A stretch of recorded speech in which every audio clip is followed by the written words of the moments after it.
afternoon. A full house here and many participants online. That is good news for ENGL seminar series. Welcome to Hong Kong Polytechnic University. Good morning, good afternoon, and good evening to all of our attendees and dear scholars here and online. We are back with another seminar in November. And we are very honored to have a very special guest today, Professor Chengchen Li from Shanghai Jiao Tong University. I gave it my best with the pronunciations. So, of course, before we move forward, I need to check with our online attendees if they can hear me and they can see me. If so, could you please send a yes in the chat box?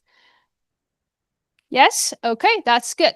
So, Professor Xiaofang Li will do the honors of introducing our speaker, and then I will be back to add some points, and we will start the talk. Professor?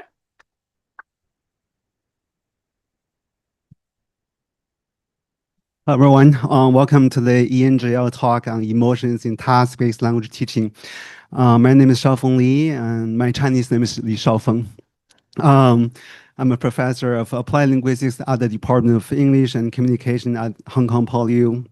It's a great honor to introduce our outstanding speaker, Professor Chengchen Li from Shanghai Jiao Tong University, a top university in China and around the globe. I met Chengchen in 2019 at the TBLT conference in the US held in Chicago when she had just finished her PhD. In just 6 years, she has grown from a junior scholar to a world-renowned expert, from a university lecturer to a full professor at the top university. So congratulations, Chengchen, and we are proud of you. Professor Li's main research interests include positive psychology, second language writing, task-based language teaching, and bilingualism and cognition. She has published widely in top-tier journals in the field, such as bilingualism, language and cognition, language teaching research, modern language journal, studies in second language acquisition, and you name it. She's the co-editor of the Journal of Multilingualism and Multicultural Development and the associate editor of Studies in Second Language Learning and Teaching. Both are top journals in our field. She is the president of the International Association of Psychology and Language Learning. Dr. Li is included in Clarivay's highly cited research list. She is the only Chinese linguist, applied linguist, who has received such distinction. She is also included in the Stanford University list of the world's top 2% most influential scientists. Please join me in welcoming Professor Chengchen Li. Okay. Thank you very much, Professor Li. So we have emotions in the title. We have task-based methodology. Very interesting. I'm sure that you are excited for the talk. We will have it for 45 to 50 minutes, followed by QA. Feel free to take notes of your questions and comments. And our online participants, you can leave them in the chat box, or at the end, we will take it via audio or video. Professor, to you. Thank you. Thank you. Thank you so much, first of all, to Professor Li for the very generous introduction.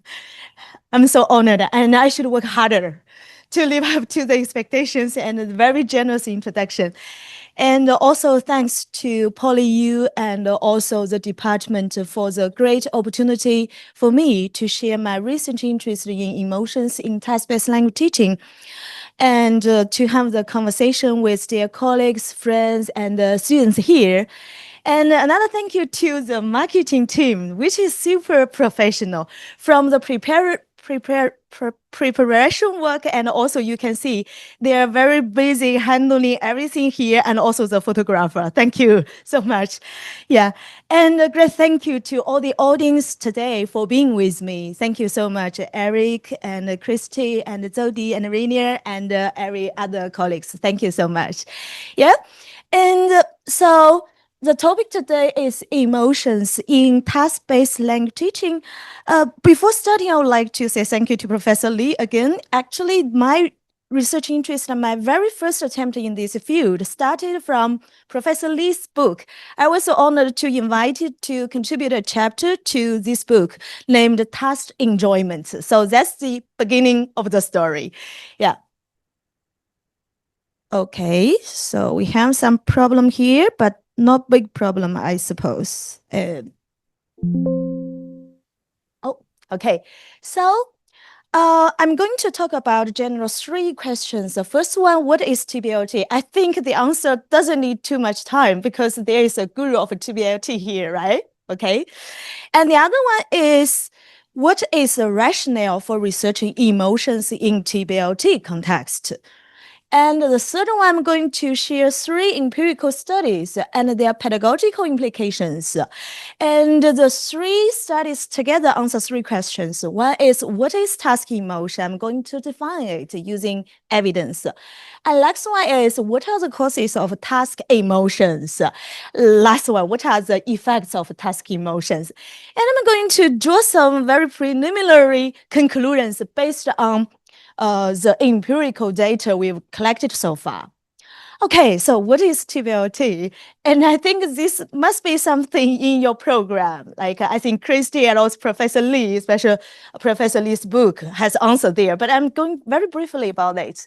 So, well, meaning-oriented is a keyword for TBLT, but doesn't mean that TBLT pays no attention to form, but just meaning-oriented, right?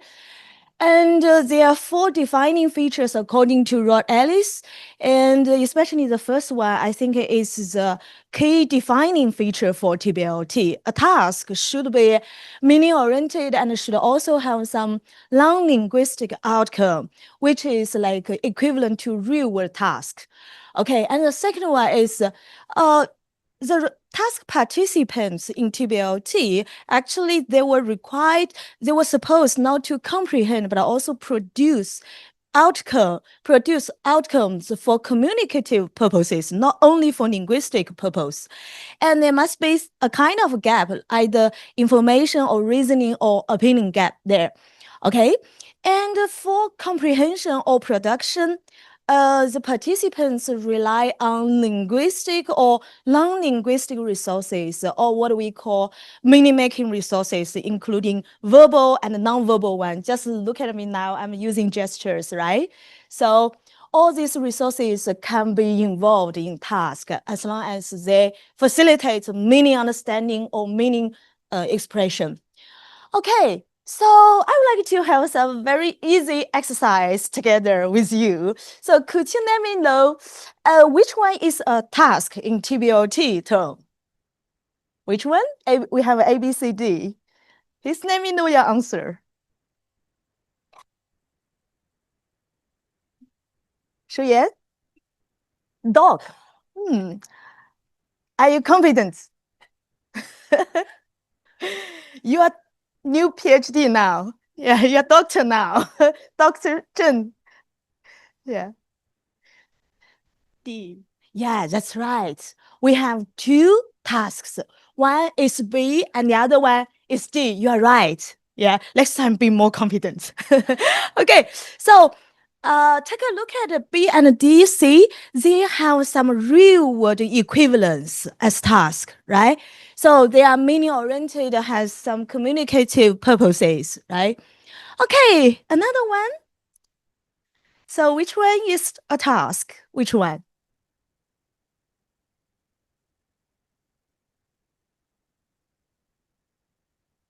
Which one? I see, I've heard someone whispering the answer. So be more confident. Which one? A and C. Great, perfect. That's right. Okay, well done. So we talk about what is TBLT. It seems that emotions are quite popular in our field, right? But comparatively speaking, task emotions is a relatively new topic. What is new does it mean? If something is too new, does it mean it's a good topic to be researched? Not necessarily, right? We need to have some rationale to including emotion in TBLT field, right? So what is the rationale? Can we have some rationale? So that's why I briefly talk about what is TBLT. And now I'm going to talk about the rationale for researching emotions in TBLT. My argument in several papers, I think like 4 or 5, the general argument is, I think like compared to traditional teaching method, of course, the TBLT is also like not too new, but compared to the so-called traditional like grammar translation or those ones which are form-oriented, TBLT is more emotion-laden and more likely to induce a wider range of emotional responses in learners compared to traditional ones. And this emotional richness stems from 3 features or 3 pathways. Why? Firstly, because TBLT, the task can be found, the equivalent of the task can be found in the real world, right? Just imagine if you are given a task in TBLT term, that means you may find either the topic or the problem quite similar to the ones we came across in our daily life, right? Such as problem solving, like writing a complaint letter to someone, making a plan for holiday, things like this. You will find the linguistic task is more relevant to you, right? So the task in TBLT context is supposed to be more authentic, meaningful, and has real life equivalence. That means students engaged in TBLT would perceive the task as more self-relevant and perceive the task as more valuable, especially the intrinsic value. And according to the control value theory from educational psychology, if a task is perceived as more relevant or more valuable, especially intrinsically valuable, the task is going to be more likely to reduce positive emotions like enjoyment. So that's why we have task enjoyment, right? And if the task is perceived as not relevant at all, why we are here, right? Why we are going to do such a boring task, which is never going to happen in real life? The task is perceived so lectively, right? And a lective emotion is supposed to arise. Okay, this is the first one. Task has its real world relevance. And next one, that is TBLT, comparative speaking, it's more likely to stimulate human interaction. That means the social nature is there in TBLT, right? We have a lot of like social debates or speaking oriented tasks, which such as like formats can be various, but we have like debates, role plays, or group problem solving stuff. And such group work actually are more likely to evoke social emotions, especially like joy in collaboration, empathy in discussions, and competitiveness in debates. They are also more likely to evoke self-conscious emotions like shame in failure or guilt in disappointing peers, right? I do have some data in the chapter in Professor Li's book, and the data shows that like the students collaborating with each other in tasks, they feel various emotions, especially self-conscious one like shame, especially when their peers did a very good job, but they are the only one who, get the score down. They feel so guilty and shame about that, right? But on the other hand, they can also feel so proud of their team performance. So these are self-conscious emotions, which is more likely to be constructed interpersonally rather than intrapersonally. So, and there is also like a performance effect, like nervous in role play, frustration from challenge. I won't go further here, but this is a second rationale. And the third one is compared to some more traditional teaching method, TBLT has a more open-ended structure. Open-ended is more challenging for teachers, but in the same time, like it can be more. It's challenging for teachers in the way that such tasks can be less predictable, right? And according to our empirical evidence before whether the task is predictable or not actually can arise or induce emotions. Too predictable, boring. Not predictable at all, students may feel anxious, right? So TBLT is more likely to be emotion inducing in these three ways, right? If we take a look at a final look at the third rationale, so like if the task is going to be less predictable and with open-ended structure, students may feel curious, interesting, and also, as I said, anxious, right?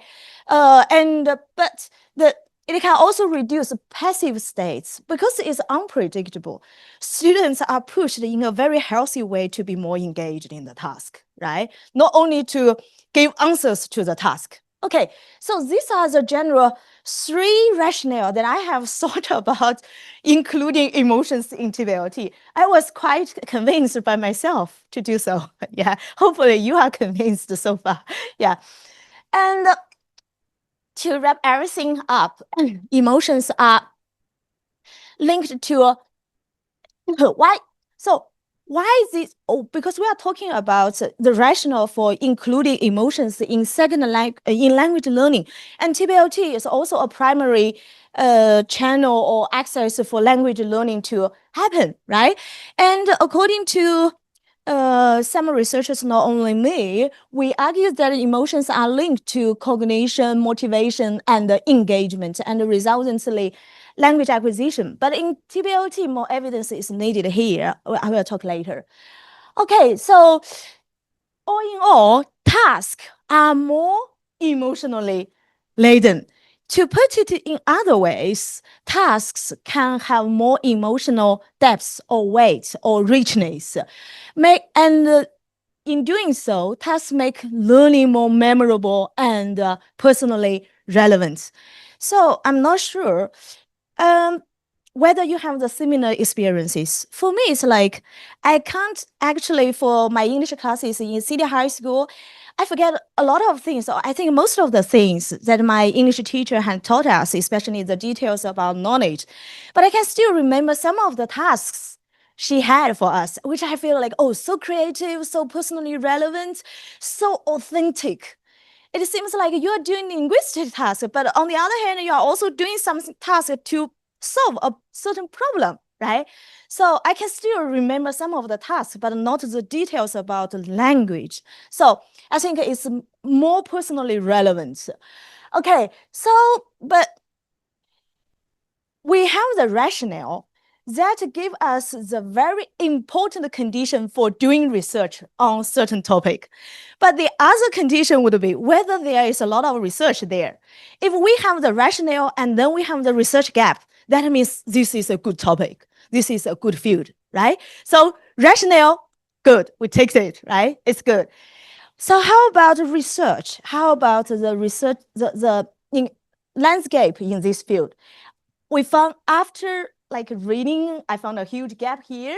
And so in the chapter by Professor Li, you can find like in TBLT field, most of the attention has been limited to certain learner external and learner internal factors. For learner internal factors, cognitive ability like working memory and cognitive variables like general motivation and also general emotion, negative emotion of anxiety, which is a general one, have received a lot of attention, right? But for all the others, little attention. And then the external factors, I think Professor Li divided it into three different types. One is like a procedural, methodological, and Professor Li has another different taxonomy for that, but I just use one general term, which is external factors. I argue to jointly determine the extent to which the task is effective in promoting L2 learners. We have the argument. That means we all agree with this, right? We agree with this, but in empirical investigations, why there is a huge imbalance in terms of emotion? why emotion has always been largely, exclusively focused on anxiety. And anxiety is only general anxiety. So we have the 3 taxonomy here. So TBLT research has been largely focused on task-related factors and certain learner factors, especially cognitive ones, qualitative ones. For affective ones, attention has been focused on relatively stable. That means long-term emotions, right? Context-independent, long-term trait anxiety. Okay, so that means there are some limitations of TBLT research in terms of individual differences. We can find a cognitive-oriented approach, a lective emotion-focused approach, and also task-independent paradigm there, right? And if we still follow such approaches or paradigms, task recipients or learners in TBLT would be misrepresented largely. Why? If we only look at the cognitive abilities, we human beings are just like machines. And we are provided some certain language and linguistic information. And the pre-assumption is that all the input is the same, right? The only thing that play a role is cognitive ability, like working memory or stuff like this, right? But actually, just look at us now. The same speaker, me, right? The same talk from me. And we have differences in working memory, but your emotional responses to my talk are definitely different. And such emotional responses definitely affect the way you are engaged with my talk. And the effects are going to be different. So we are not machines. And we are not only task recipients who are handling or processing linguistic profession. We are agents of linguistic task. We are agents of emotions, right? Okay. And the other one, I think, is problematic. The second one is selective emotion focused. Well, we know there's a proliferation of research focused on anxiety. Of course, anxiety has a large role there. But intuitively speaking, I think today we are all here because we have the same identity. We were English or foreign language learners, or we are foreign language educators now, right? If we only experience lective emotions such as anxiety, why we are still engaged so professionally with the foreign language? That would be such a pity and unfortunate, right? That's so poor. I don't think so. I think I enjoy a lot about English and teaching English, right? I suppose many of you also like English as me, right? Or English or other foreign languages. So lective emotion focused is problematic in misrepresenting language learners as too lective, right? The other one is, I think the before 2021, if we talk about emotion in second language acquisition or TBLT, we talk about anxiety. All the measures are, most of the instruments used actually are measuring anxiety as a long-term, a relatively stable emotional tendency to be anxious, right? But actually, for language learners are also human beings, right? We have very stable emotional tendency to a certain discipline. For me, I like English so much, but I hate chemistry so much. Even now, I still hate chemistry. But occasionally, my chemistry teacher did design some interesting and creative task. I like that. I still remember this is not very common, but I still remember some enjoyment in certain kind of task. Not too much, but still there are. So you can see the difference between general trait emotion and task-specific emotions. That means emotions can be long-term, relatively stable. emotions can also be short-term, fleeting, right? So here, also Professor Li's book also mentioned that we need to have more task-independent, task-specific approach to emotion, not only emotions, but also other non-cognitive factors like motivation, emotions, etc. Right? Okay, so based on the rationale and also the research gap identified in the literature, I made a consistent call in 4 or 5 papers from myself. The call is to bridge emotions and TBLT from a positive psychology perspective. Positive psychology, well, in briefly speaking, that is to treat learners as learners, holistic individual well-being, human being, and with well-being considered. That means we are not machines. Besides some like relatively stable or innate like cognitive ability, less malleable ones, emotions, and other psychological constructs are equally important because not only because they can predict task performance or language performance or development, but more importantly, such constructs, especially emotions, they are important themselves because we are human beings. How we feel really matters. Emotions are important themselves.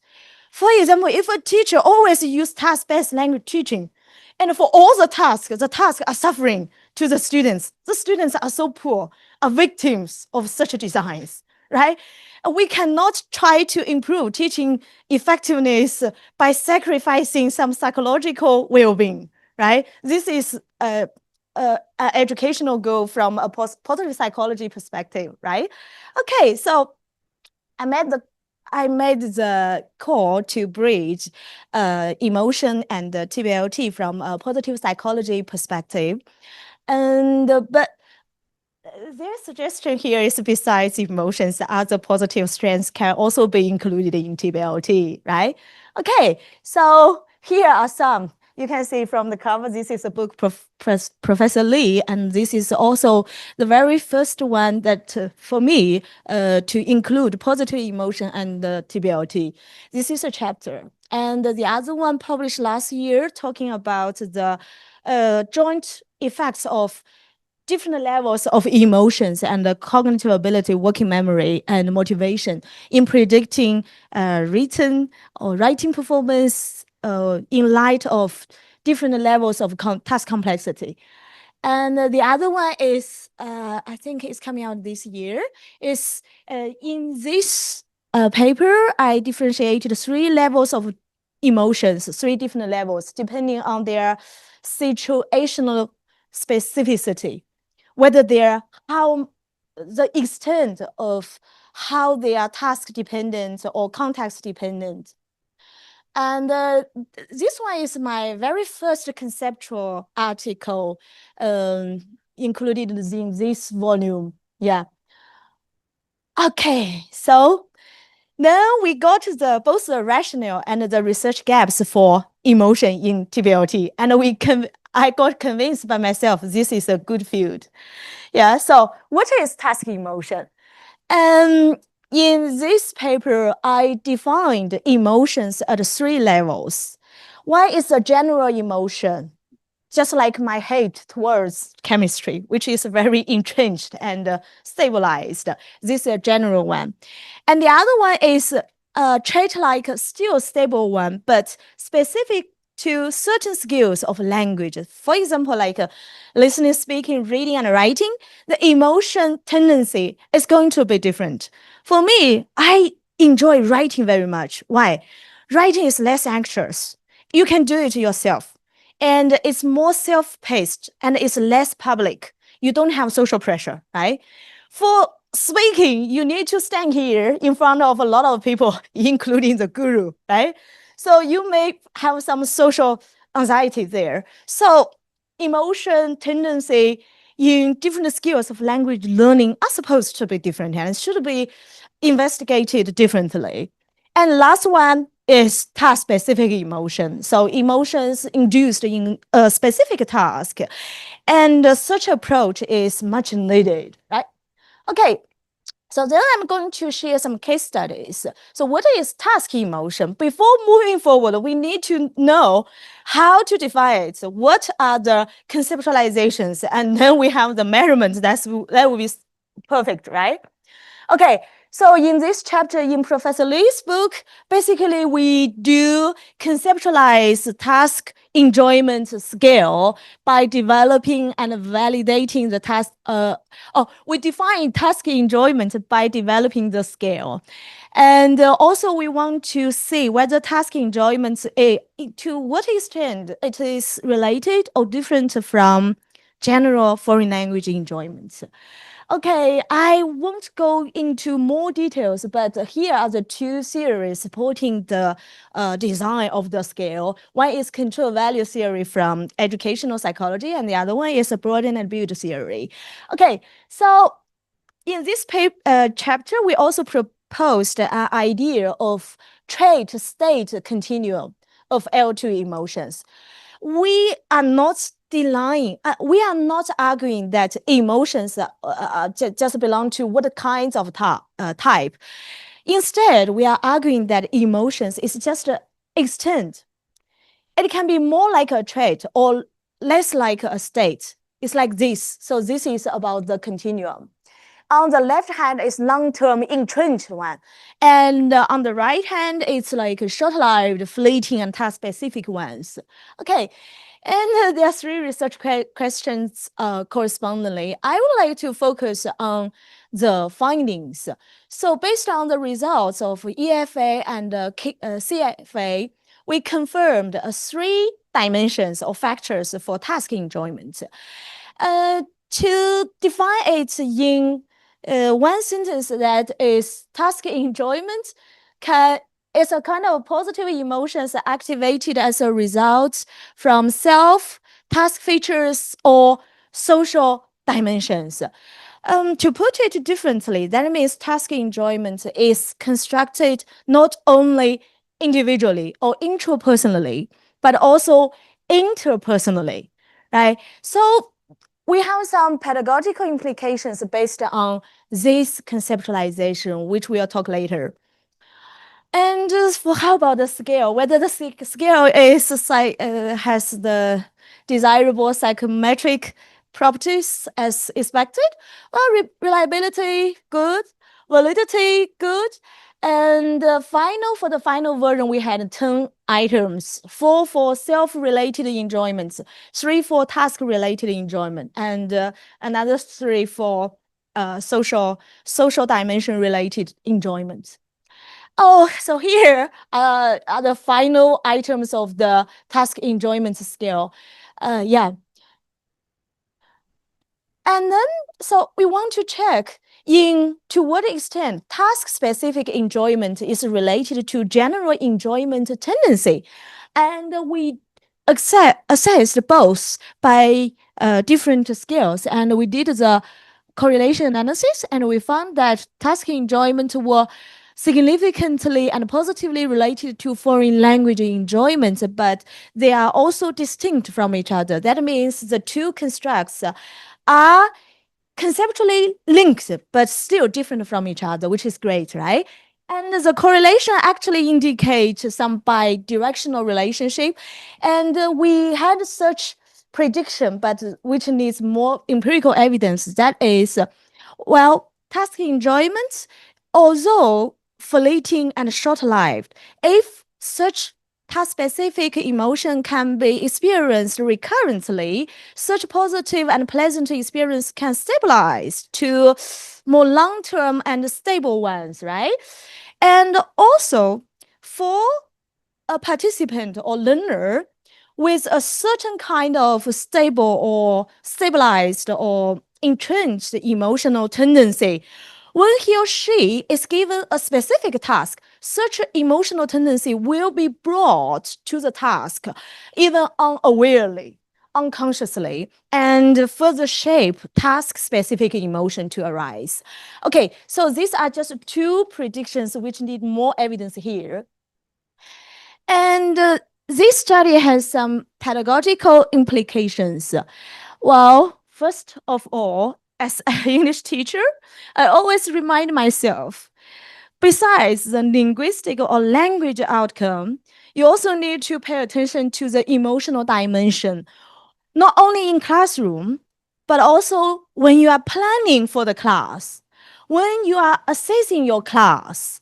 So I think like my awareness here is more highlighted because of the this chapter. And also, when I'm designing a task to be completed in classroom, I have the awareness to match the challenge, the perceived task challenge with students' cognitive ability in order to avoid whether if the task is too challenging or less under challenging. And also regarding myself, I think like so I should be more positive when giving feedback in order to avoid in case my students just hate me too much. Right? To be more positive. Yeah. But sometimes I feel they should be more positive towards me. They should had better performance.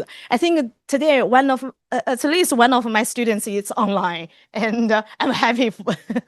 Yeah. And also for teachers need to be aware to try to encourage students together, all the students together, to guide the students to appreciate each other, to help each other or support each other, to try to build a kind of nurturing, mutually supportive environment, right? And appreciate each other. I'm not sure you, but sometimes when I was younger as a student, I tend to be generous of others if they perform very well. But such kind of social emotions actually are not good, right? So teachers need to appreciate students at different levels of performance and try to encourage students to do so as well. Yeah. And the next study is also about writing. What causes task emotions? So the theoretical framework is control value theory from educational psychology. You can see the conceptual model here. Basically, it's if the task is perceived as controllable or manageable, and also the task is perceived as valuable, either intrinsically or instrumentally, positive emotions are more likely to arise. On the opposite, negative emotions like boredom or anxiety is going to happen, especially if the task is perceived as too challenging, right? Too challenging while too important. Negative emotions like anxiety is going to happen, right? And as such task emotions may impact L2 writing performance. So this is a conceptual framework for this, but the original theory is not for L2 writing. So this is a very first application of the theory in TBLT, in writing context in TBLT. Okay, so we did an empirical study to test, to try to give some empirical evidence to this, and all the participants were engaged with a writing, an argumentative writing task. And they are young learners. And our findings generally support the direct correlations with the control appraisal of a task, intrinsic value perception of the task, and extrinsic value appraisal. Nothing surprising, right? And when we look everything together, we found that only anxiety mitigates the relationship between task control and task performance. That means if the three emotions are considered together, the effects of enjoyment and boredom might be mitigated or canceled out by the effects of each other or even the effects of anxiety. And anxiety was the most salient one. And that may help to explain why anxiety catches a lot of attention, right? So if the task is perceived as controllable, it's less likely for anxiety to happen, and task performance is more likely to be better, right? For enjoyment, although enjoyment did not predict task performance, it still has a significant association with control appraisal and value appraisal, specifically intrinsic value appraisal. We have some implications here, right? We can't ignore enjoyment just because enjoyment didn't predict task performance. As I said, from a positive psychology perspective, enjoyment is important itself, right? Because as a teacher, I think you would be much more happier to see your students are enjoyable and engaging. The task is enjoyable and engaging, right?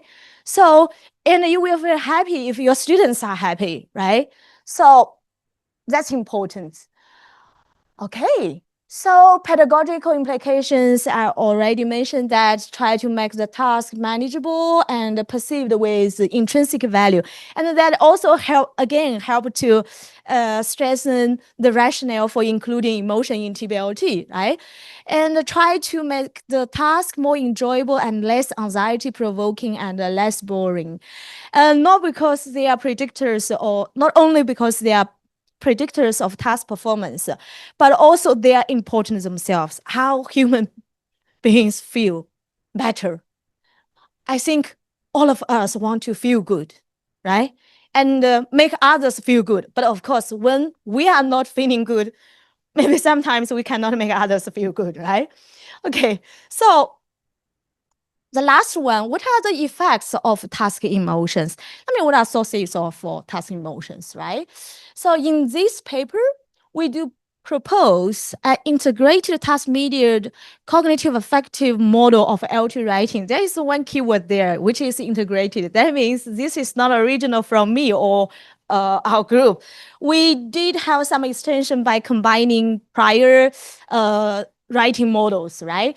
So here is a figure to visualize the general assumptions there. So task environment interact with linguistic background and also different kinds of individual differences, including cognitive, emotional, and motivational ones, to interact with each other and to predict writing process together, and finally the written text.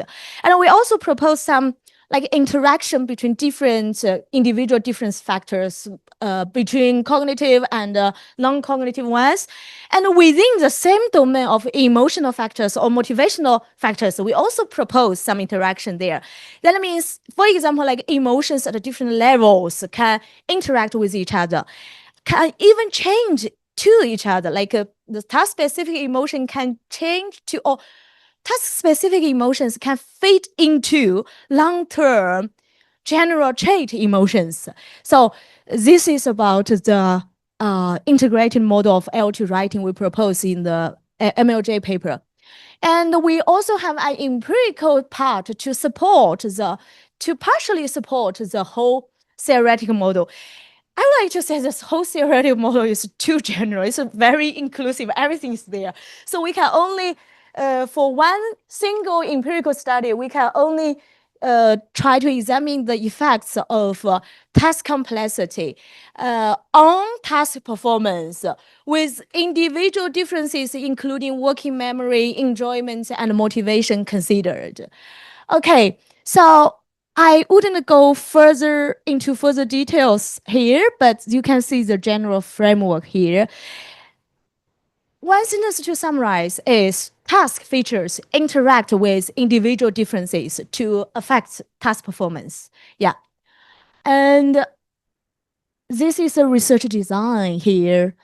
Simple task and the complex writing task, both are argumentative. And the sample also like 412 young EFL learners from under-resourced region in China, which are in a rural part of China. And for task complexity, we manipulated by increasing or decreasing reasoning elements. That means like in the simple or complex tasks, participants were required to choose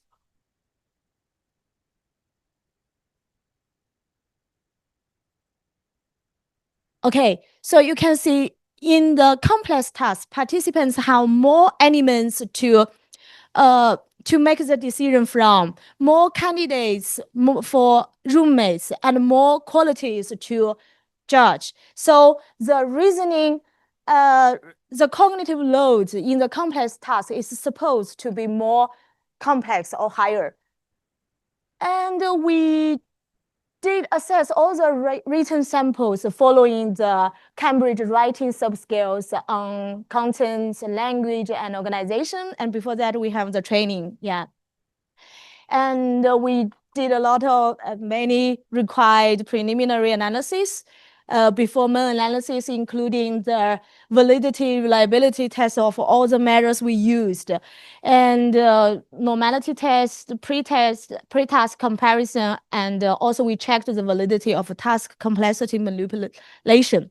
Well, I won't go into details, but the general finding is we do found the effect of task complexity.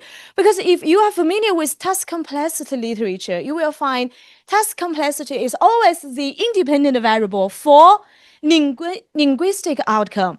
That means task performance is always limited to linguistic dimension, not either dimensions, but in our study, we look at the effect of task complexity not only on linguistic dimensions such as language, content, or organization, contributing to task performance as a whole, right? We also look at its emotional or motivational effects. So we see that in the complex task, students were more motivated, and the students performed better in terms of content and organization of the writing in complex task as well. For enjoyment, no significant increase, but also subtle increase there. And our data shows that task performance were predicted or positively associated with all the cognitive and non-cognitive factors under investigation, including working memory, task-specific enjoyment, and trait enjoyment, as well as task-specific motivation. Okay, but if we put everything together, we find that working memory and task motivation in both simple and complex tasks, they still played a consistent role there. So that means working memory was very stable in terms of predictive effects. And the task motivation. And task motivation is also predictive. This makes sense, right? Because motivation is the very obvious and direct precursor for task behaviors or task engagement and then task performance, right? For enjoyment, we have two levels. One is, so for the only in the complex task, we found the significant effect from task enjoyment. But in the simple one, no. For trait enjoyment, trait enjoyment just lost its effect or voice in both simple and complex tasks. So we do have some implications here. So learners' emotional and motivational responses to a certain task should be well considered. And the findings actually are some preliminary evidence against the current general and trait level emotion and motivation research approach, right? So such non-cognitive factors or emotional or motivational responses in task should be well considered even before task implementation, and after task implementation, right? When we are planning and when we are doing some reflection and when we are doing some assessment, we should pay attention to not only the linguistic outcome or dimension, but also the non-linguistic ones, especially emotional and motivational ones, right? The other one is because task complexity has long been regarded as a way to intervene or improve task performance, right? But as an emotional regulation intervention, task complexity may also be a good choice. If a task is complex in a good way, students' engagement or motivation or positive emotions may be more likely to arise, right? So our argument is try to use task complexity as an emotional regulation or motivational regulation intervention strategy. So, some very tentative conclusions and pedagogical implications to share. The first one is learners are not machines. Learners are emotionally responsive to task. So teachers care about the emotions of your students, right? Next one, learners' emotional experience may vary from task to task. That means we need to take a task-specific approach to affective, emotional, and cognitive variables. Next one is, well, teachers need to take some actions when students are anxious. But teachers can also take some measures to generate positive emotions rather than focusing too much on negative ones, right? And the third one, general emotion can be brought to a task. So teachers try to prevent a certain negative emotions from being stabilized, right? Next one, task-specific emotions in a task. The students have task-specific one, also have general ones. Which one is more predictive? It should be task-specific one. So teachers, don't be sad, don't be too negative. Even the students are generally negative in language learning. You can still change it as long as you have a good task design, right? Okay, next one. Perceived task value and control are central to emotional activation in a task. Yeah, that's very true. Try to make your task perceived as valuable, relevant, and controllable, manageable to your students. That's a good rationale for including emotion in TBLT, right? Okay, so next one, learners rely more on positive emotional resources to stay motivated and engaged in more complex, more challenging tasks, such as more complex tasks, right? So here, the underlying argument is positive emotions are actually resources we can draw on, right? Okay, next one. Emotions are linked to various learning outcomes in TBLT, such as cognition, motivation, engagement, and thus task performance. Given the time limit, I don't think I have more time to go further. But I would to lead you to a recent argument here that is cognitive and affective variables working hand in hand, interacting with certain task features to influence task performance. If you are interested, this chapter, yeah, I'm doing some shameless self-promotion. I'm sorry for that. But this is my very first chapter, which is conceptual and theoretical. So it's here.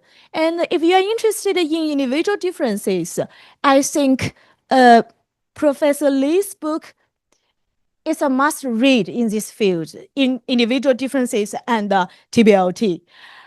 And if you are interested in the argument about including positive psychology in TBLT, my papers here would be one of the good choice, hopefully. So thank you so much. Thank you, everyone. Thank you.